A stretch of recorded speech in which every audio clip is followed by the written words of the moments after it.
Very good evening and once again welcome back to the session. Today we are going to understand that what is the next step here for us. That is data cleansing, preparation and feature engineering. So today we need to discuss what are all these things. First of all, we have understood that crisp MRQ.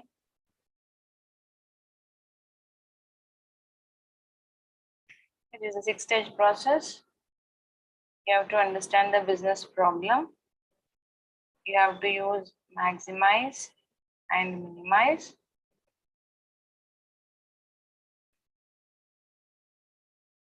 Words, these are your optimization terms.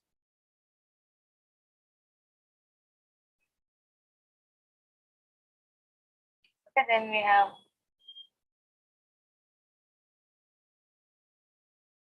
the data collection methods. Then today we need to do data cleansing. Okay, what is data cleansing? Data cleansing is what you are trying to prepare your data. That is data preparation.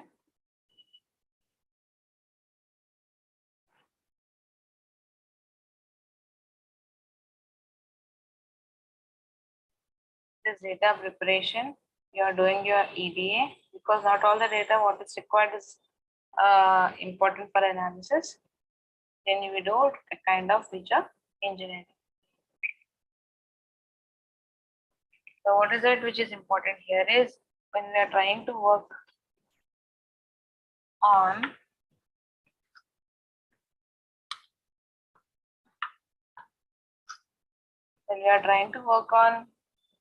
EDA, the third step, which is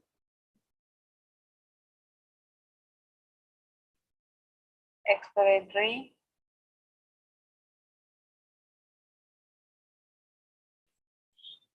data analysis, where we need to explore the data.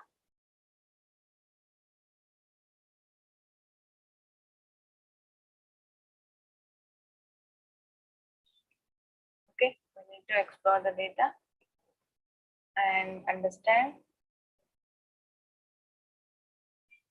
insights or patterns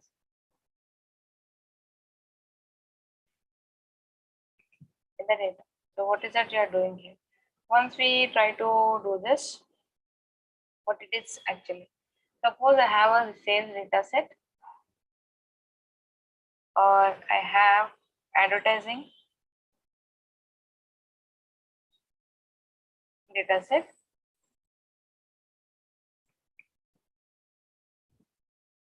For which, if I do advertising using this media or using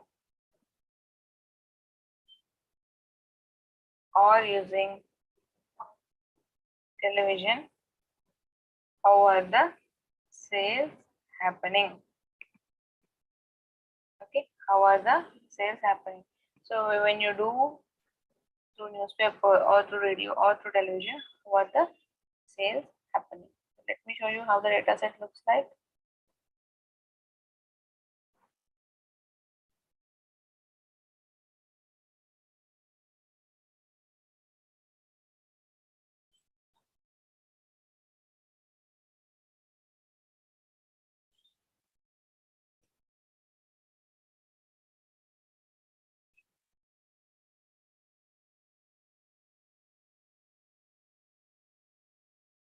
So this is how our data set looks like.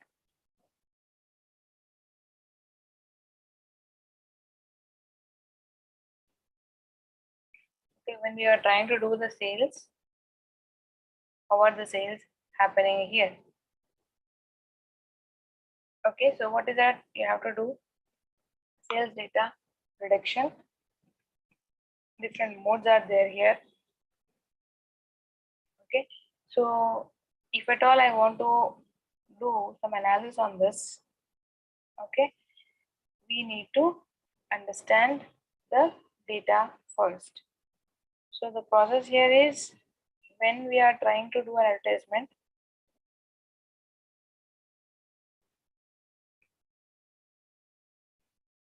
when you're doing an advertising with respect to television, about the sales.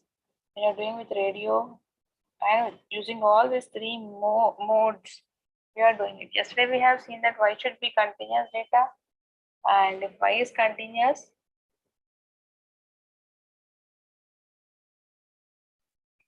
y is discrete. Now it is a continuous data where you have the desired thing here, which is you can measure it to a desired accuracy. You have a desired accuracy. So what you want to do is here,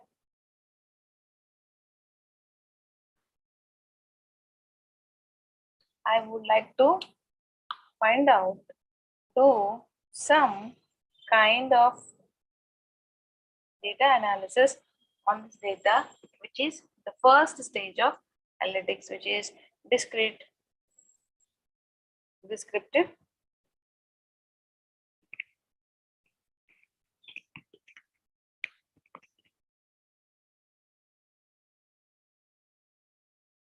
analytics.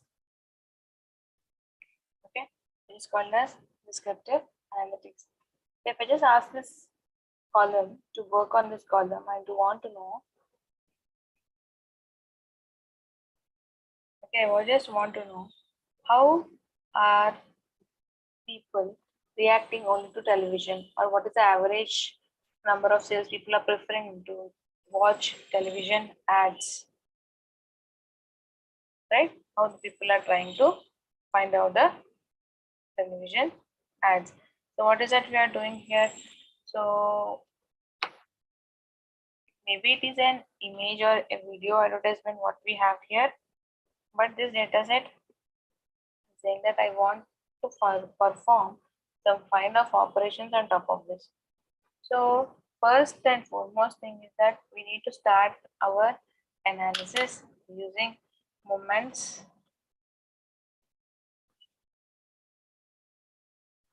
decision. That is first moment,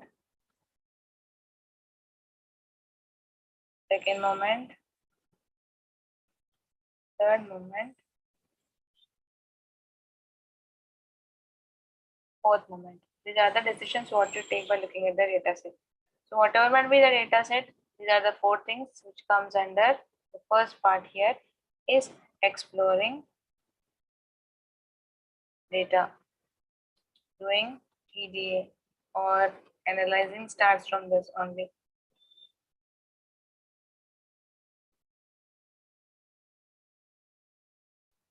What is first business moment decision? The first business moment decision happens to be called as average, because I want to know on an average how are the sales happening. Okay, how are the sales happening for this particular? This is my output. So I want to know with respect to TV, how are the sales? With respect to radio, how are the sales? With respect to newspaper, how are the sales? Individually, I can find out, are the sales same? If at all people are, I'm using TV as a mode, how are the sales happening? That is my criteria here. So leaving about now what is our criteria, but it's the point that we are trying to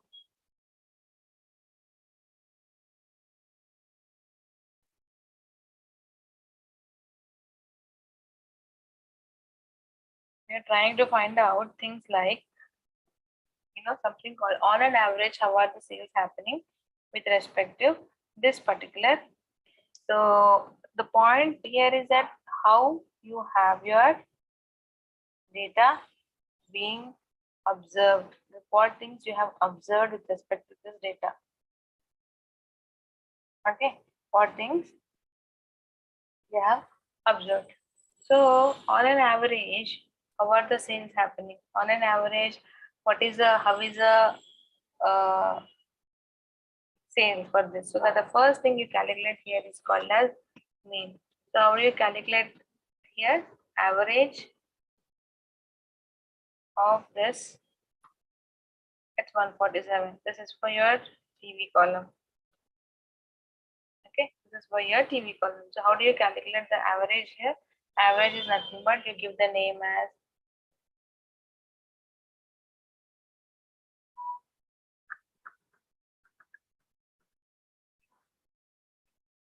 this is nothing but sum by total. This is nothing but you call it as average. It's called as mean. So what is more important here is if your data, whatever data you have here, but just write 1, 2, 3, 4, some number is like this. So just change this. It could be a typo error. One extra number I have typed. Okay, and I'll calculate. See here, the average got changed. Earlier was something. Okay, 147, but I have added one very big number. It changed my average to 252. Formula is same, everything is same, but what is the number I have added? Maybe the 2 now, 2, 1, 1, 3.8. This is the number what we have here, which is a huge number when compared to 230.1, 44.5, 151.5 like this. You have the huge number, and this number happens to be our normal numbers. But this is very, very huge now. This is a 5-digit number, which is very, very important to notify. So that is called as this number, what you have it here. Okay, 23.8. Now whatever I got it here, like if I have some number very, very huge, then that particular number is called as outliers. Okay, for instance, now how you are going to check this? If I just go to Google Collab, okay, just type in Google Collab. Okay, click on this. I'll be entering and landing onto this particular page. Okay, so this is called as an environment and IDE where you want to work with. So when you want to work with this, when we are trying to work on this, so what is very, very important here, we need to check, okay, we need to check that the point to be noted here is the point here is that this is an IDE where you can write your Python codes. So what is Python? How do you are trying to find out, or how do you are starting your descriptive analytics? Descriptive analytics or diagnostic or predictive analytics, all the things we are doing using this tool, which is called as a Python, and where Google Collab is called as an IDE. It is an integrated development environment. Okay, so what is your aim is that we need to perform it using this, and we will do everything using coding. So Duda Van Ransom is a person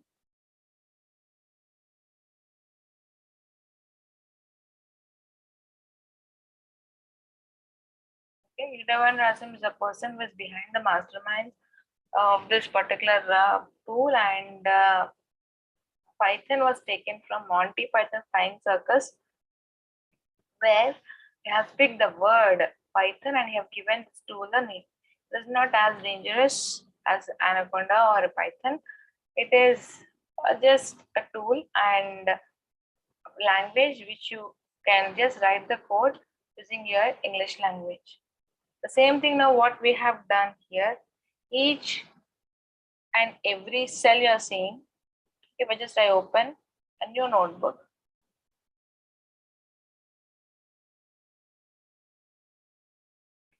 it looks like this. Let it open.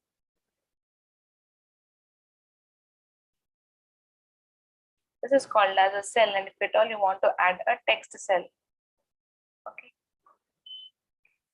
But all I want to add a text cell, I have to add the text cell and I have to delete it. I select this and I delete it. I'll double click to edit it. It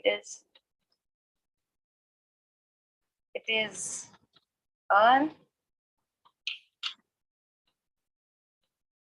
to do average of the data, one column. Okay, so how it is going to do this? If I just click enter, it is the text data whatever I have.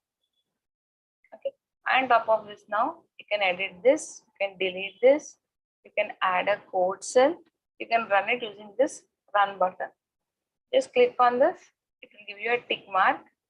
If you have any code, for the first time it takes time to connect to the Collab.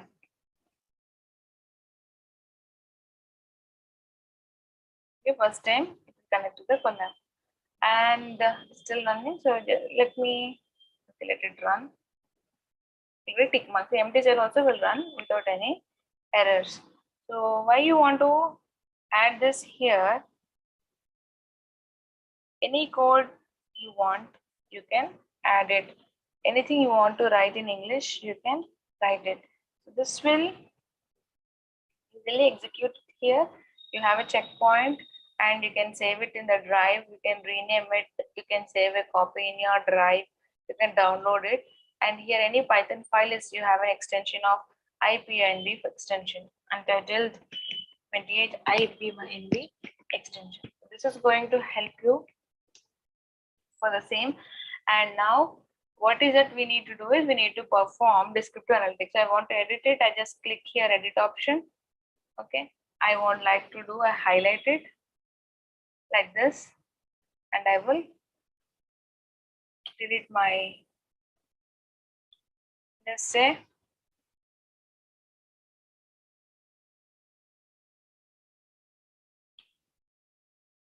analytics. I want to bold it.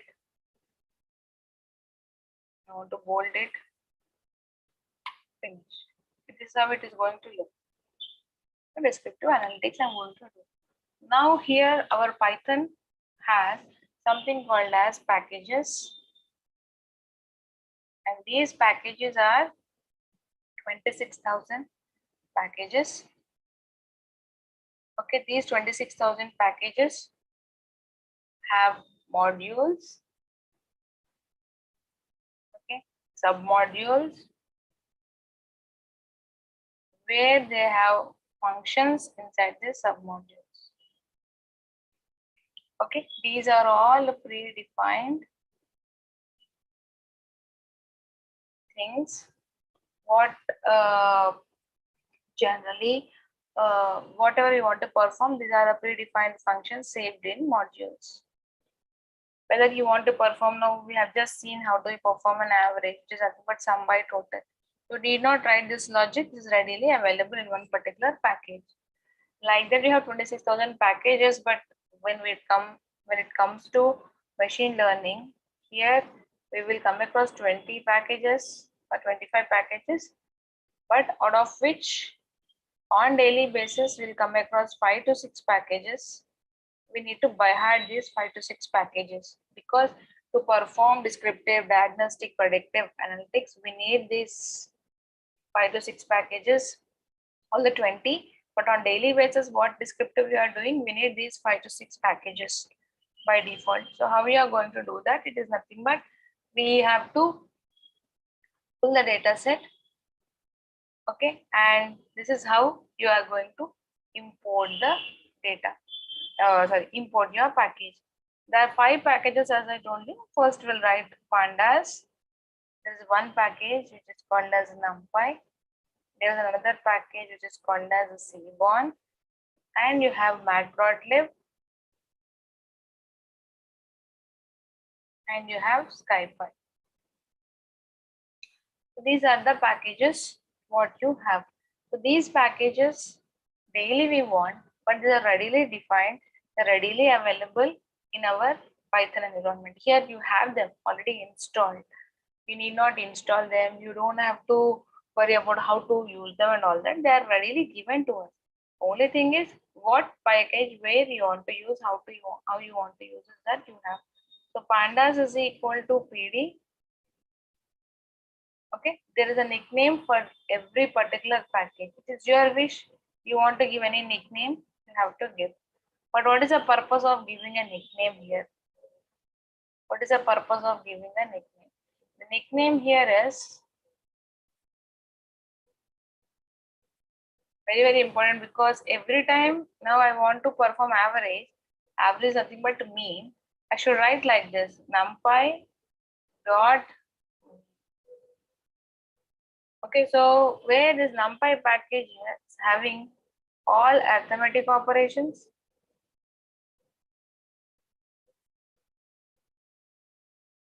Here, and what is it you have here? All the arithmetic operations are there here, and to do data manipulations you have pandas.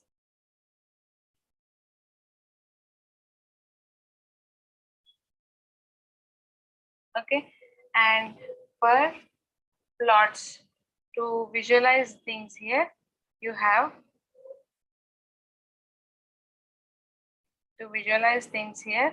we have plots. You have matplotlib.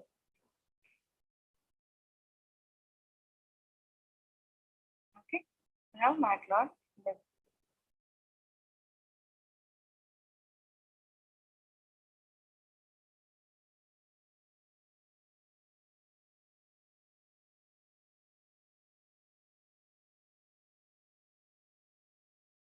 So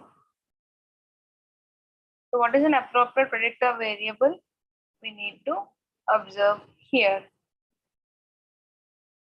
So many things happen here, like you need to cleanse your data, you have to prepare. To do this, we have various like SkyPy or machine learning, you have a scalar. So eventually when we come across this, we explore this. So what is that which is important here is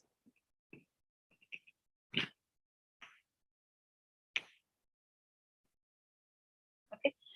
If you see, is this really important for prediction of this? Is this really important for prediction of the sales?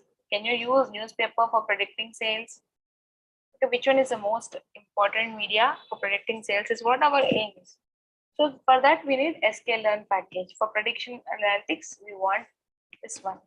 So you cannot use them directly, although they are already available to you here. You cannot use them. So for that you have to use the import keyword, give a name to it, and give a nickname to it. So import pandas as PD.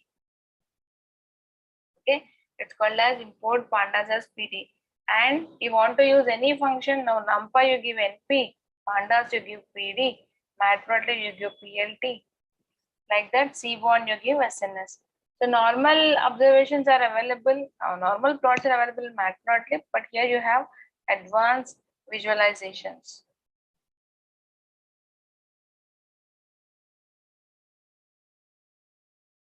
You have advanced visualizations here. Okay, so here now to use those, I have to use pd dot function name. To pull the data set here now, to pull this data sets which you are seeing on my screen, you want it is something related to data manipulation. So when you talk about data manipulation, we want the pandas. What is pandas? Pandas is for data manipulation, and this pandas is having a function which is called as read underscore CSV. It's called as pd.read underscore CSV.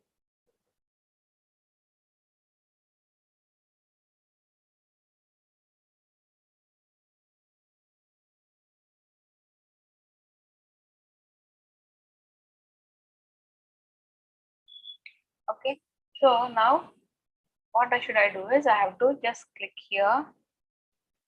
Okay, and you will see a browser enabled. Small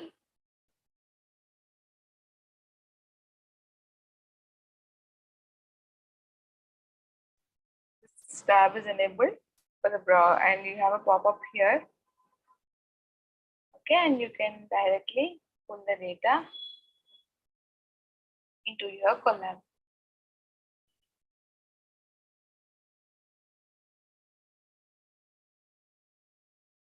Okay, if you right click on this, you copy the path and you paste it here.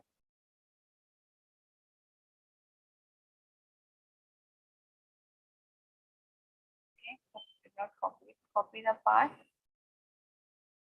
paste it here. If you run this, you have all the, you got run. If you run this, you will get the data. Okay, the same data you got it. On this data, now I'm trying to do exploring my data, and that exploring is nothing but I'm using main function on my data. Okay, so for all the columns, I'm getting average of TV, average of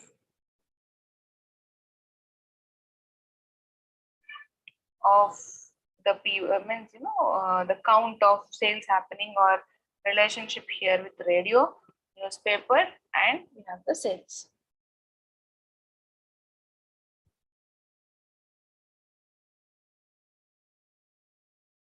Okay, so what is the response variable here? The response variable here is sales.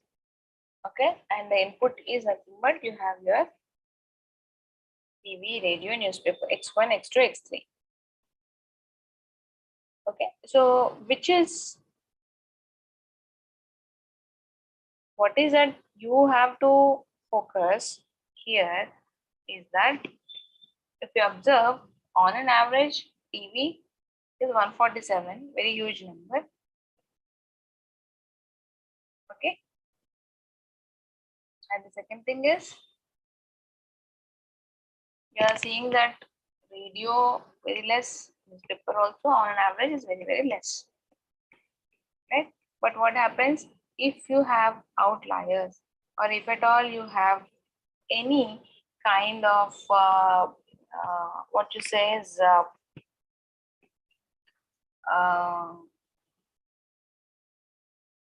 outlier, you go for median.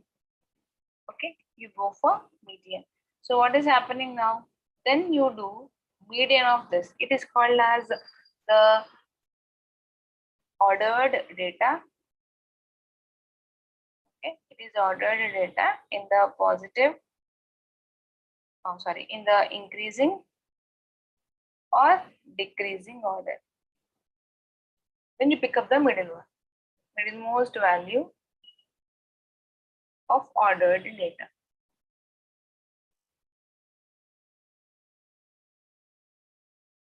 Okay, this is one thing what you have to understand. Then it is not important that these two are only, you leave. If at all you have categorical data, like I said, you discrete and continuous are two various formats of data what we have to work with. Okay, so what we have done is we can use mode. Okay, you can just keep here data dot mode, run it. It will give you the most repeated value of the data set, right? Which is going to perform and give you the most repeated value. So there are many repeated values here, that's why we are getting multiple values getting repeated. But the point here is you should even get to know that what could be the, what you're going to do here is you should also understand the spread of the data, how widely your data got spread out, like this. Okay, how your data got spread out like this. So you pick up one center, and from that center, you try to calculate the distance.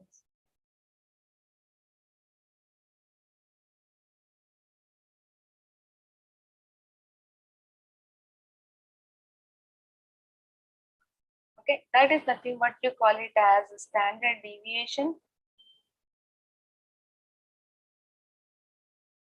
Okay, or you call it as variance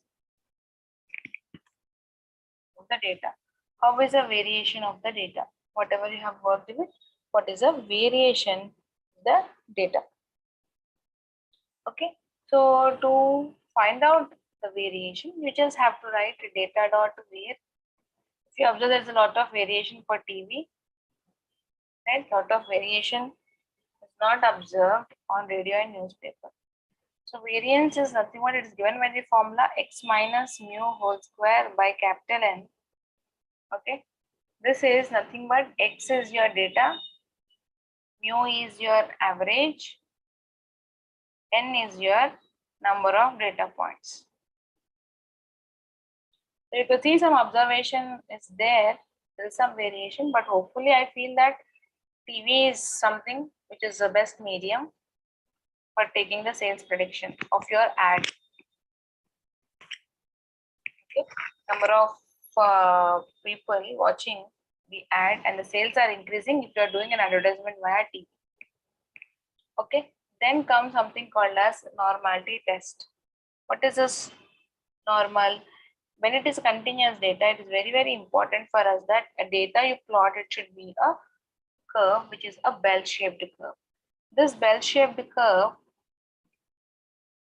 here should be like this. It is also called as Gaussian curve. It's also called as a bell-shaped curve, or it is called as a normal curve. But sometimes the curve could be like this. Sometimes the curve could be like this. Okay, the curve could be like this. The curve could be like this. How do you gauge that?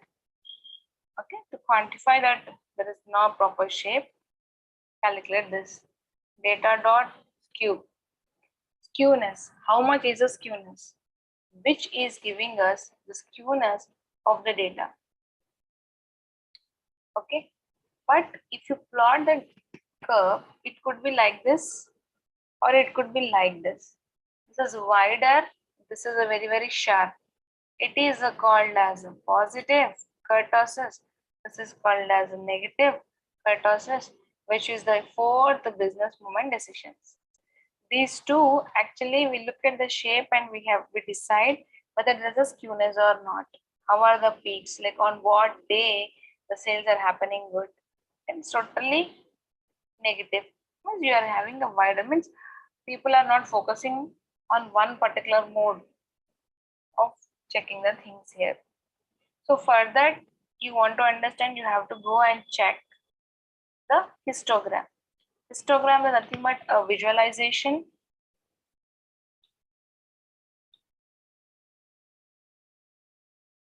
which is going to help you to understand whether the data are normal or not.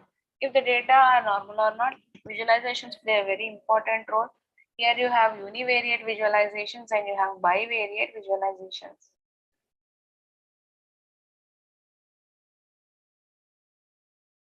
This is univariate and bivariate. Univariate means like this, you have histogram, you have box plot, you have QQ plot, like that, where you only work with one column at a time. And only with the TV column, only with the radio column, only with newspaper column, you are going to work. Okay, so now if you observe this, I have done a histogram where it has divided cleverly the data into bins. That binning is something which it does by itself and it will give you the data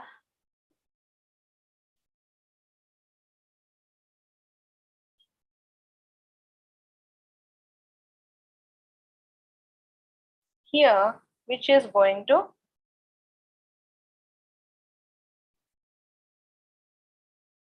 help here to know how is the spread. Okay, how is the spread? So if you understand now, this data which is the sales could be in thousands for a particular product. Advertising budgets is also thousands for TV, radio and newspaper.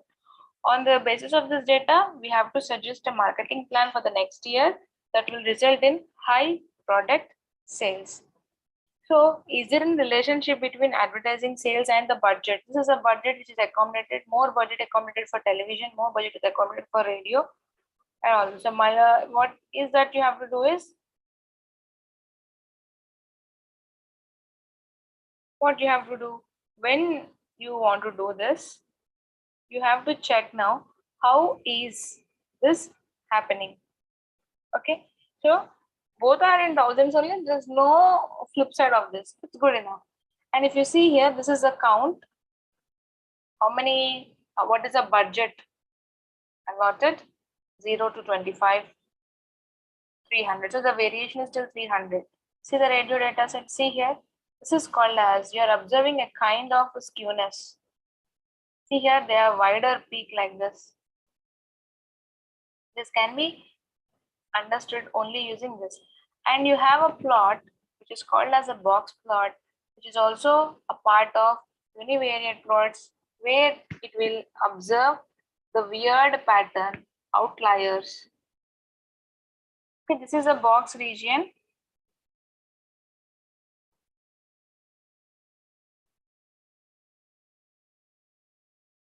This is a box region, and this box region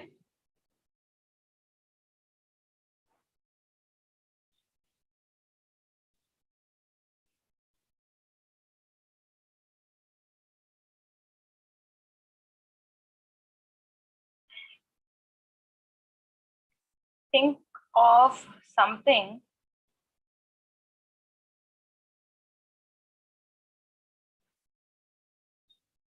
which is nothing but it will accommodate 100% of the data, where first 25% is covered in this whisker, then 50% is covered, then 25%. So it could accommodate all the 100% of the data here. But the point here is, when it is accommodating 100% of the data, how are the outliers coming up? How do you get the outliers? Outliers are nothing but you have to pick up, right, through this quarters. It is dividing the data into 4 quarters, which is a Q1, which is Q2, which is a Q3. This Q2 is called as our first business moment estimate, which is a median. Q1 is called as 25th percentile value. Okay, which is called as 25th percentile value. And this is your 50th percentile. This is your 75th percentile. Any value which is less than this, any value which is greater than this, they are treated as outliers. They are treated as outliers. So those outliers are coming up here with these circles. You observe there are no outliers here and there, you have only outliers here. So box plot is helping you to get the outliers. The newspaper has got the outliers. If you see here, that's what we have observed. If you have more outliers in your data, the inference here is that you are going to get the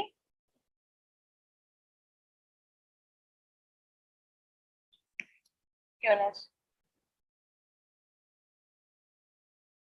Okay, now what is this now? Which is nothing but a QQ plot. What is this QQ plot? QQ plot is nothing but it is a plot which is helping us to find out the distribution of the data. The plot is helping us to find out the distribution of the data. It's nothing but it is whether the data is normal or not. By looking at the histogram also, you are able to understand whether the data is normal or not. But the formal way of finding here is this. And the line what you are seeing is a red line, which is nothing but it is a normal line, and our interest is that that should be a linear line. Okay, our interest is that it should be a linear line, and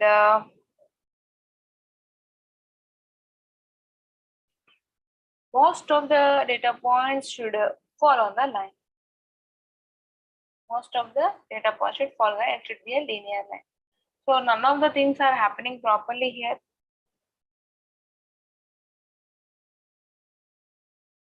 Okay. None of the things are happening properly here.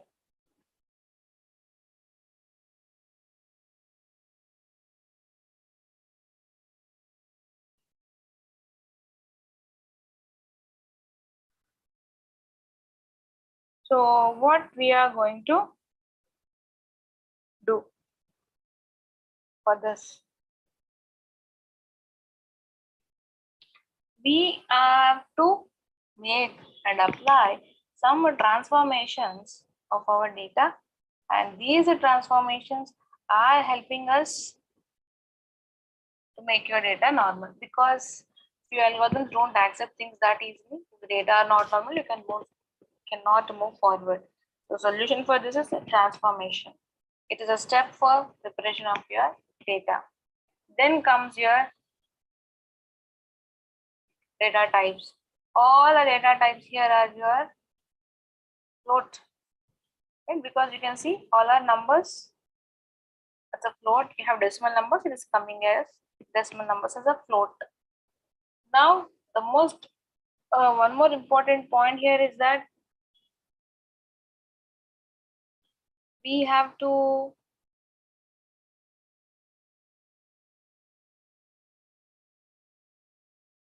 observe that are there any duplicates, right? Are there any duplicates in the data? If there are no duplicates,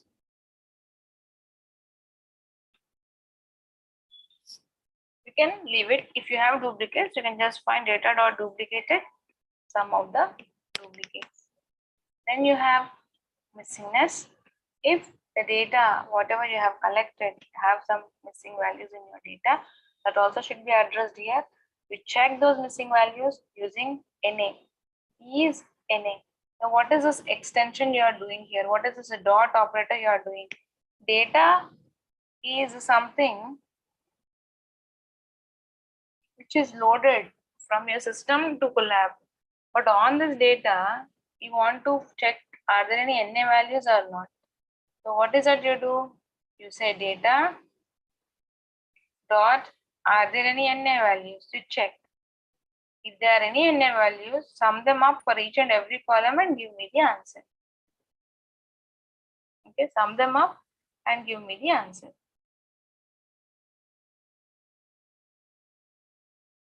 Okay, so that is the interpretation of this.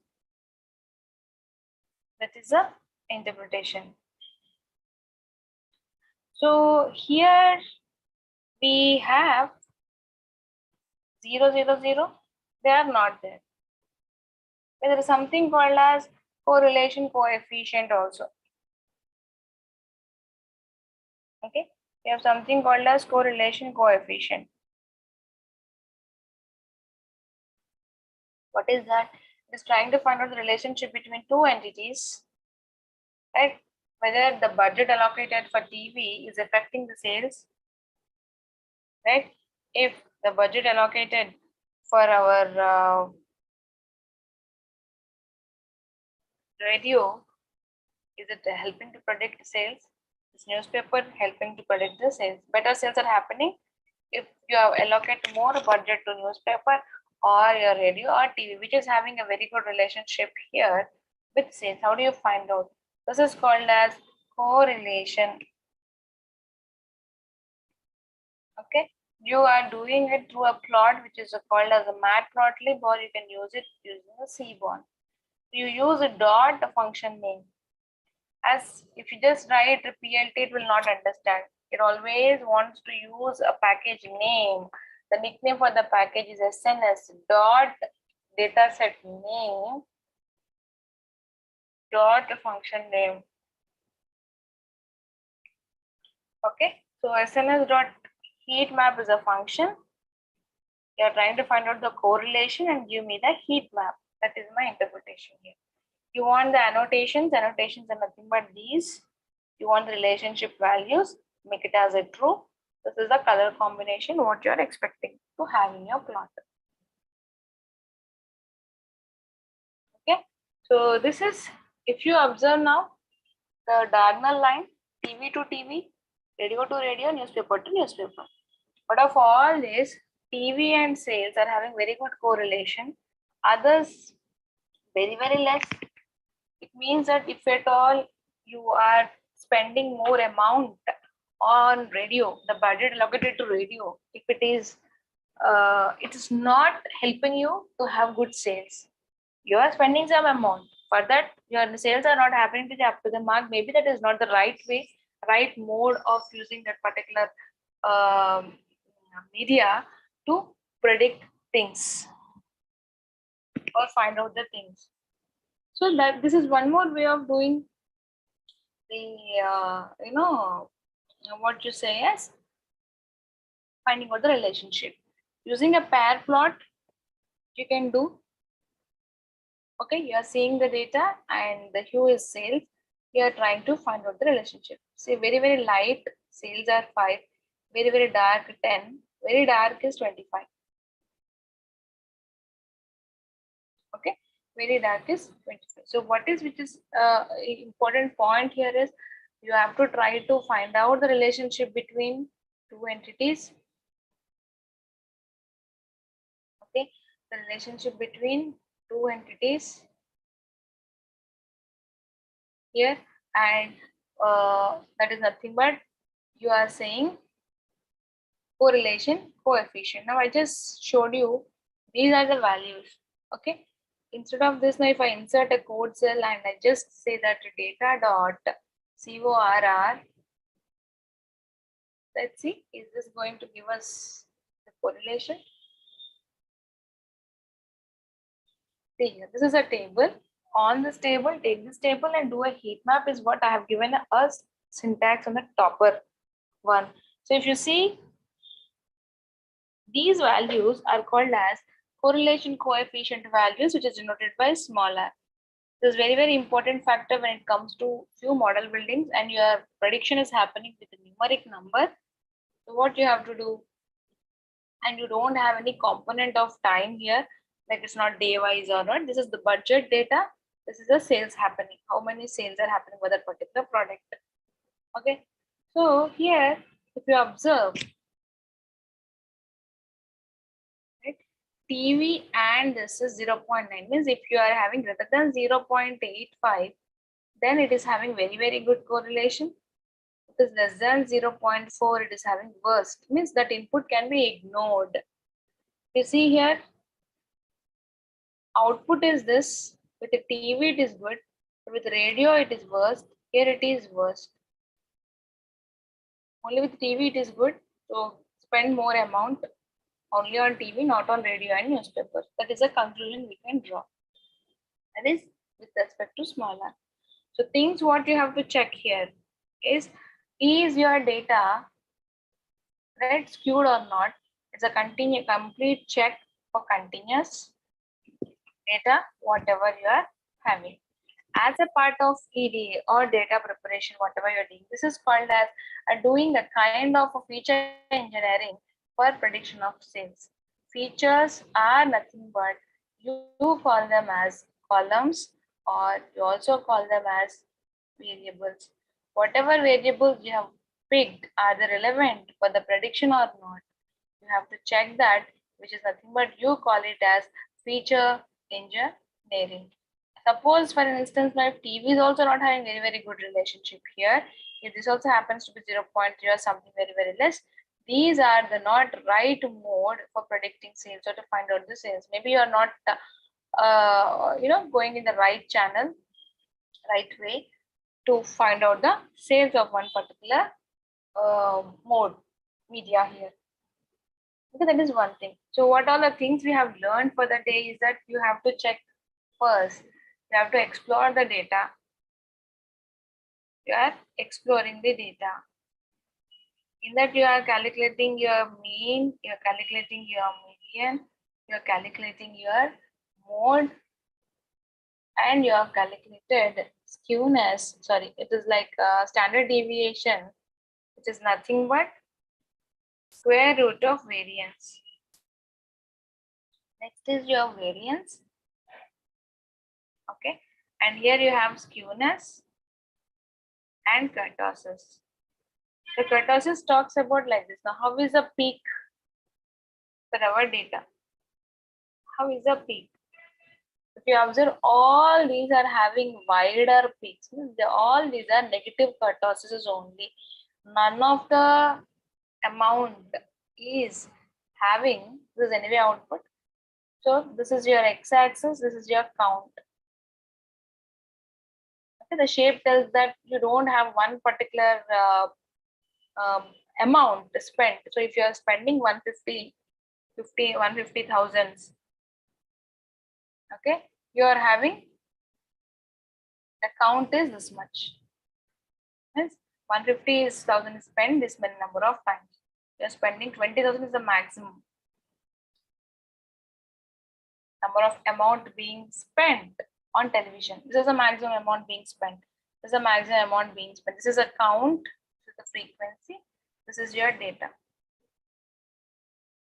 Right? How many times you have spent an amount between 0 to 50, 0 to 100, 100 to 150, 150 to 200.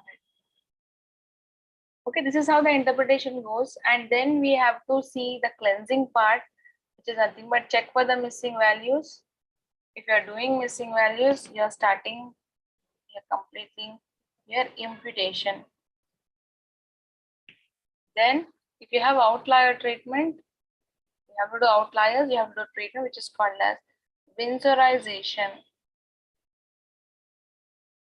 And next, what we can do, if you have duplicates, you have to remove the duplicates. Okay, if at all you have to have categorical data, which we did not have it, we have to perform label encoding and one-hot encoding. Eventually, if we get to see this data, we'll just learn all this, converting everything into zeros and ones.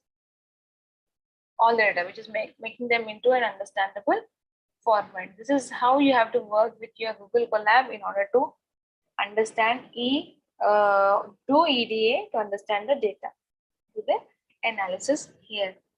So tomorrow we need to start with the data mining concept, and we have to start with k-means clustering, where it is nothing but it is also one of the EDA method where you have to pick up the people who are having similar purchasing history. You have to pick up the people who are having similar thinking, or you have to pick up a similar products which fall under the same roof.